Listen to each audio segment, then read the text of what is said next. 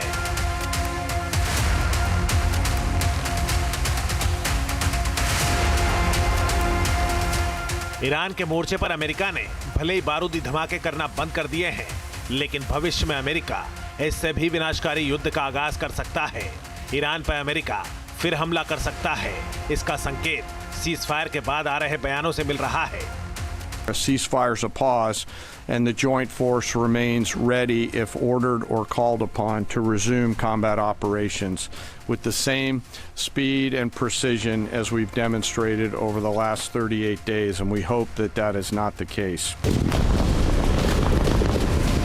सिर्फ बयान ही नहीं, अमेरिका की जंगी तैयारी भी इशारा कर रही है कि अमेरिका किसी भी कीमत पर पीछे हटने के लिए रेडी नहीं है। अमेरिका को अपनी शर्तों के इतर कुछ भी मंजूर नहीं है। इसीलिए ट्रंप ने भले ही 14 दिन का सीजफायर कर दिया हो, लेकिन ईरान की सैन्य घेराबंदी में कोई कोर कसर नहीं छोड़ रहे हैं। अमेरिका मिडिल ईस्ट के फ्रंट से हथियारों की तैनाती कम नहीं कर रहा है, उल्टा अमेरिका और विनाशक वेपन इस मोर्चे पर मुस्तैद कर रहा है। इस खास पेशकश में बताएंगे कि 40 दिन की जंग में अमेरिका ने ईरान को कितना तबाह किया है।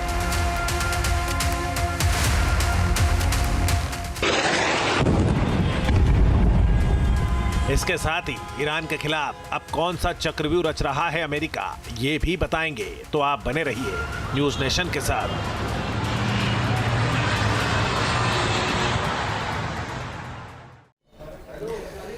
और एक बड़ी खबर आपको बता दें कि ईरान अमेरिकी बातचीत के पहले इस्लामाबाद में हलचल बढ़ चुकी है। अधिकारियों को छोड़कर इस्लामाबाद से उड़ा है अमेरिकी विमान। अधिकारियों को लेकर पाकिस्तान गया था यूएस वायुसेना का C-40 VIP जेट।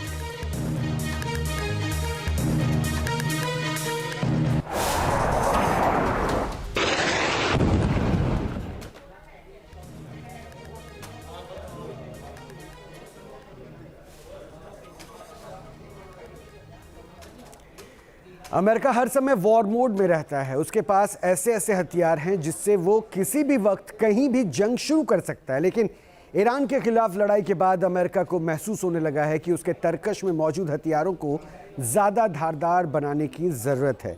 इसलिए अब अमेरिका की वायुसेना और नौसेना का बजट बढ़ाने की तैयारी में अमेरिका है और अमेरिका अब अपने रक्षा बजट को 1 ट्रिलियन से 1.5 ट्रिलियन करने जा रहा है।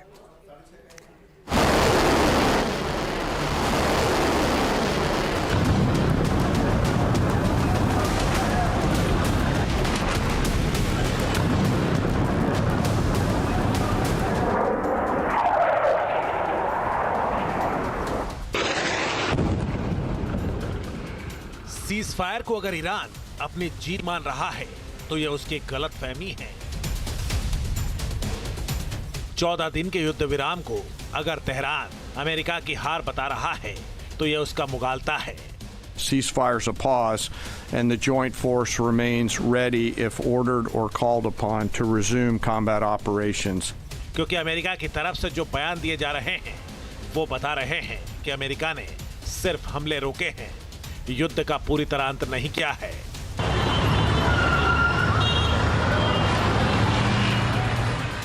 सीजफायर के बाद भी ट्रंप फायर है।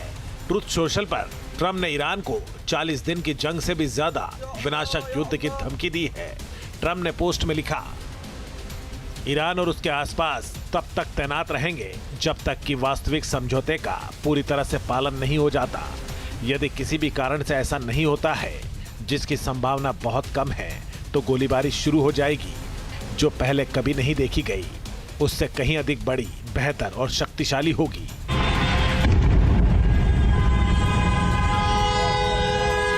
ट्रंप सिर्फ धमकी नहीं दे रहे हैं, बल्कि ईरान अगर अमेरिका के सामने अपनी शर्तों पर अड़ा रहा और बातचीत में अमेरिका ईरान के बीच बात नहीं बनी, तो ट्रंप एक बार फिर तेहरान की तबाही का ऐलान कर सकते हैं। क्योंकि सीजफायर के बाद भी अमेरिकी वायुसेना की आक्रामक तैनाती जारी है और ईरान के मोर्चे पर अमेरिका का जंगी जमावड़ा कम होने की बजाय और बढ़ रहा है।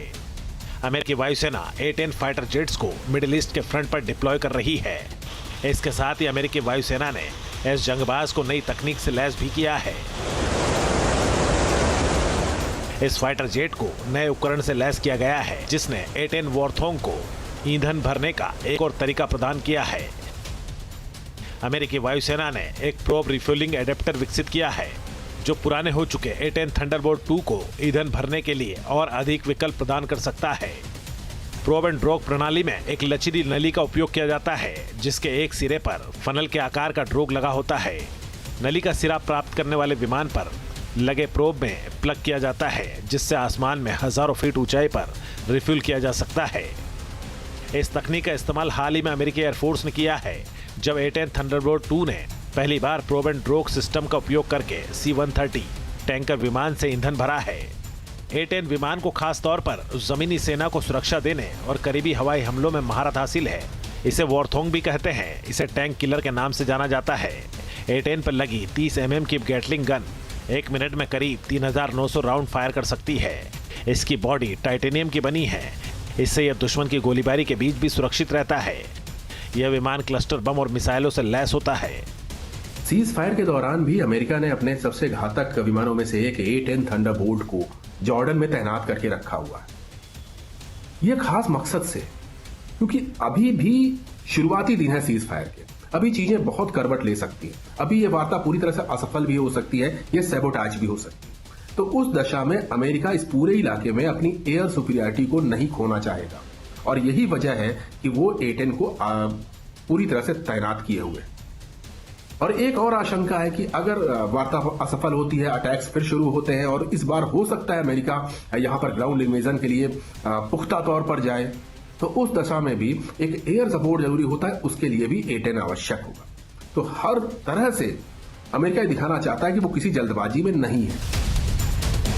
ईरान के साथ 40 दिन की जंग चली, लेकिन अमेरिका को लगता है कि भविष्य में इससे भी विनाशकारी युद्ध में अमेरिकी सेना को उतरना पड़ सकता है। इसलिए अमेरिका फ्यूचर वॉरफेयर के हथियार जुटाने के मिशन में लगा है। इस मिशन को पूरा करने के लिए अमेरिका अपना रक्षा बजट 40% बढ़ाने पर विचार कर रहा है, ताकि ऐसे ऐसे हथियार जुटा सके जिनके दम पर ईरान को पलक झपकते ही मिट्टी में मिला सके। अमेरिका का सबसे ज्यादा जोर 6th जनरेशन के लड़ाकू विमान पर है। अमेरिकी वायुसेना अपने तरकश में F-47 फाइटर जेट को शामिल करना चाहती है। मीडिया रिपोर्ट्स के मुताबिक F-47 फाइटर जेट अमेरिकी एयरफोर्स की ताकत माने जाने वाले F-22 रैप्टर जंगबाज को रिप्लेस कर सकता है। इस लड़ाकू विमान में स्टील्थ तकनीक से लेकर सुपरसोनिक उड़ान बनाए रखने की अद्भुत क्षमता है। इसके चलते इसे अब तक बने लड़ाकू विमानों में सबसे घातक कहा जा रहा है। F-47 अपनी रडार पर विजिबिलिटी कम करने के लिए एडवांस स्टील टेक्नोलॉजी का इस्तेमाल करता है। इसके सेंसर सिस्टम इंटीग्रेटेड है। इस खूबी से पायलट टारगेट को ज्यादा असरदार तरीके से ट्रैक और एंगेज कर सकता है। F-47 जेट लंबी दूरी की लड़ाई के लिए डिजाइन किया गया है। यह एडवांस मिसाइलों का इस्तेमाल करके दूर से ही टारगेट को निशाना बना सकता है। साथ ही यह नजदीकी डॉग फाइट को भी संभाल सकता है। F-47 ऑटोनमस ड्रोन के साथ मिलकर काम कर सकता है, जिससे आधुनिक युद्धों में ड्रोन के बढ़ते खतरे को देखते हुए यह खास हो जाता है। F-47 में पुराने फाइटर जेट की तुलना में काफी ज्यादा रेंज है। इसके चलते इसको आसानी से तैनात किया जा सकता है। इसके अलावा भी अमेरिका अपनी वायुसेना और नौसेना को दुनिया के सबसे घातक हथियारों से लैस करना चाहता है, क्योंकि मिडिल ईस्ट का मोर्चा अमेरिका के लिए बड़ी चुनौती साबित हो रहा है। जहां अगर ईरान ने अपनी हट नहीं छोड़ी तो फिर युद्ध छिड़ सकता है। इसी की तैयारी में अमेरिका जुटा है।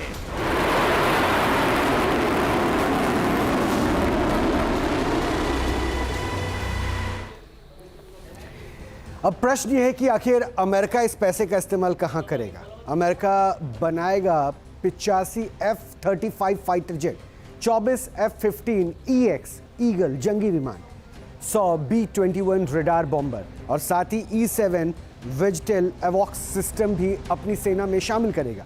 इसके अलावा भी अमेरिका कई ऐसे हथियारों को आधुनिक बनाने में लगा है जिससे भविष्य की जंग 40 दिन ना चले बल्कि 4 दिन में ही खत्म हो जाए। एक बड़ी खबर और है, वो भी बता दें आपको कि हॉर्मुज पर ट्रंप से बातचीत के बाद ब्रिटिश पीएम स्टामर का बयान आया है। हॉर्मुज बिना किसी टोल और पाबंदी के खुला रहना चाहिए, स्टामर ने कहा है। हॉर्मुज खुलवाने के लिए 30 से ज्यादा देशों के साथ बात हो रही है।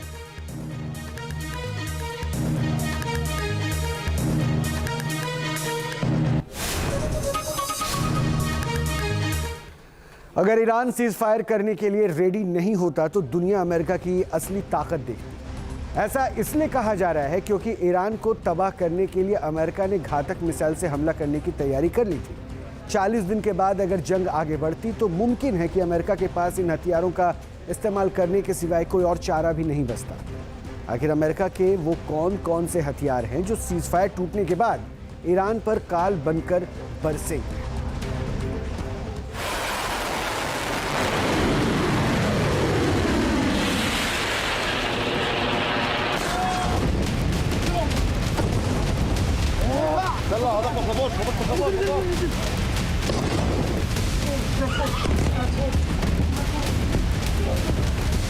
अगर सीज फायर टूटा तो अमेरिका करेगा बड़ा धमाका।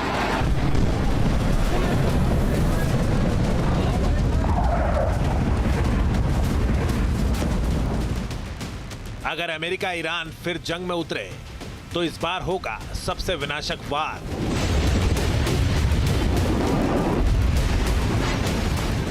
क्योंकि अब अमेरिका उन हथियारों का इस्तेमाल कर सकता है जिनका पहला बार ही तेहरान की तबाही की स्क्रिप्ट लिख सकता है। ऐसा ही एक हथियार है ASMR मिसाइल।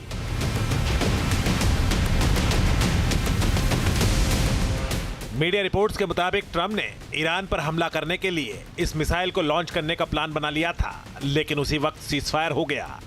ऐसे में अगर फिर ईरान से जंग शुरू हुई तो अमेरिका इस मिसाइल का धमाका कर तेहरान को तबाह कर सकता है।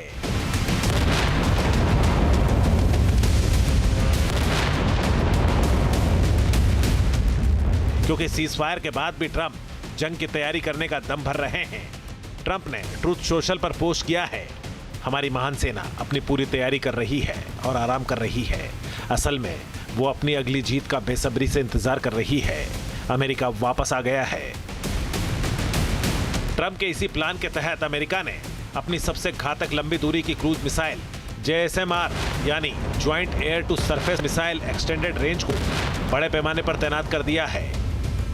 मार्च के अंत में अमेरिका ने प्रशांत क्षेत्र में रखी JSMR मिसाइल्स को हटाने का आदेश दिया था। इसके बाद अमेरिका के अन्य ठिकानों से भी मिसाइल्स को US सेंट्रल कमांड और ब्रिटेन के फेयरफोर्ड बेस पर शिफ्ट कर दिया गया है। लगभग $15 लाख की कीमत वाली JSMR को दुश्मन के एयर डिफेंस से दूर रहकर सटीक हमला करने के लिए डिजाइन किया गया है। यह एक स्टील्थ क्रूज मिसाइल है। इसकी रेंज 600 मील से ज्यादा है। इसमें करीब 450 किलो का वॉरहेड लगा होता है। इसे B-52, B-1B बॉम्बर और फाइटर जेट से लॉन्च किया जा सकता है।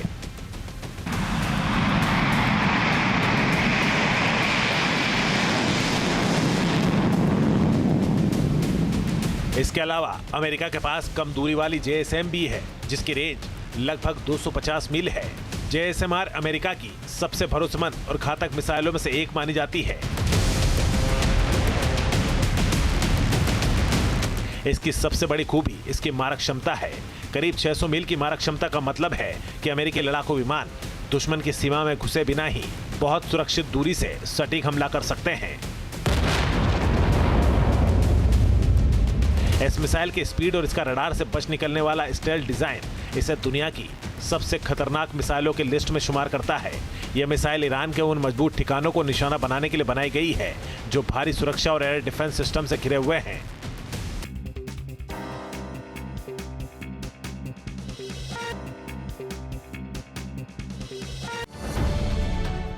अब से DD फ्री डिश की चैनल नंबर 57 पर देखिए न्यूज नेशन।